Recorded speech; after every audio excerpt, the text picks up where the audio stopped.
Le Simeone Ball n'est pas mort, mes amis. Le cholismo, cette philosophie de jeu si caractéristique, est bel et bien vivante. C'est une véritable leçon de résilience et de pragmatisme footballistique que l'Atlético Madrid nous a encore une fois offerte. Aujourd'hui, nous allons analyser en profondeur cette rencontre intense entre le FC Barcelone et l'Atlético Madrid. Un duel électrisant qui a laissé des traces chez les supporters et soulevé de nombreuses interrogations. Avant de commencer, bienvenue sur Football Passionna. J'espère que vous allez tous bien car nous avons beaucoup à discuter. Commençons par cette fin de match stressante, presque insupportable pour les nerfs. Lorsque l'Atlético a inscrit ce deuxième but, c'était comme un coup de poignard. Une sensation si difficile à décrire. Le FC Barcelone semblait en contrôle, multipliant les occasions, mais la réalité a rapidement pris une tournure différente.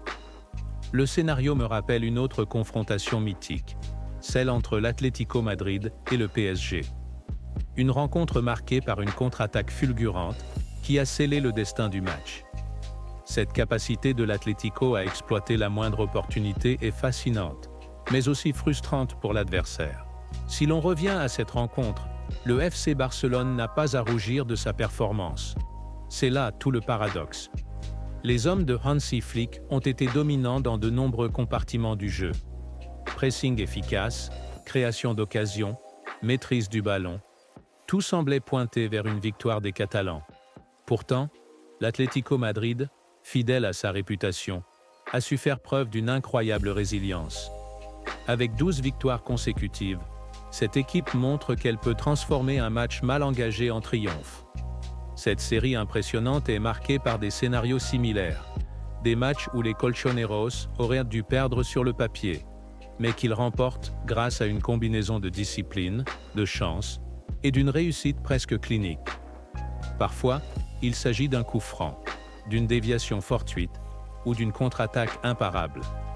Ce soir-là, le FC Barcelone a été victime de cette recette. Parlons de quelques actions marquantes. Rafinha, par exemple, a eu une occasion en or de doubler la mise pour le FC Barcelone. Son lob, bien que techniquement superbe, s'est heurté à la barre transversale. Une action qui aurait pu changer la donne. Si ce ballon rentre, c'est un tout autre scénario. Mais c'est là que l'on voit toute la différence entre les équipes opportunistes, comme l'Atlético, et celles qui manquent parfois de réalisme. De son côté, Jan Oblak, le gardien de l'Atlético, a encore une fois été décisif. Que ce soit sur des frappes à bout portant ou des tentatives de placement millimétrées, il s'est imposé comme une muraille infranchissable.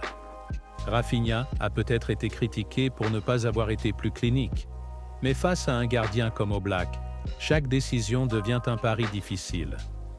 Dans cette déroute, il y a toutefois des motifs de satisfaction, et Pedri en est un exemple éloquent. Ce jeune prodige a réalisé l'un de ses meilleurs matchs de la saison. Sa vision du jeu, ses déplacements et ses prises de décision étaient exemplaires. Pedri a été omniprésent, à la fois dans la création et la finition. Il a été le moteur de son équipe, créant des opportunités et étant impliqué sur plusieurs actions clés. Cependant, cette performance individuelle brillante n'a pas suffi à faire pencher la balance en faveur des Blaugranas. Et c'est là toute l'injustice du football. Un joueur peut sortir un match d'anthologie, mais si l'équipe ne concrétise pas, son éclat est rapidement oublié. Si Pedri a brillé, d'autres joueurs ont déçu. Casado, notamment, a été en dessous de son niveau habituel. Sa perte de balle sur l'égalisation de Rodrigo de Paul a été un tournant. Même si cette erreur peut arriver, elle illustre un manque de lucidité et de rigueur dans un moment crucial.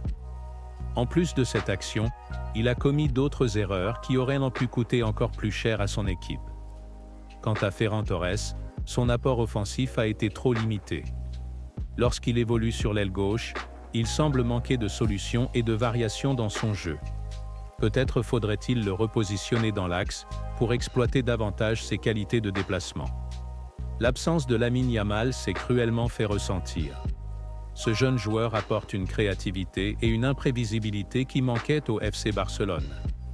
Bien que Pedri ait tenté de compenser cette lacune, cela n'a pas suffi pour combler le vide laissé par Yamal.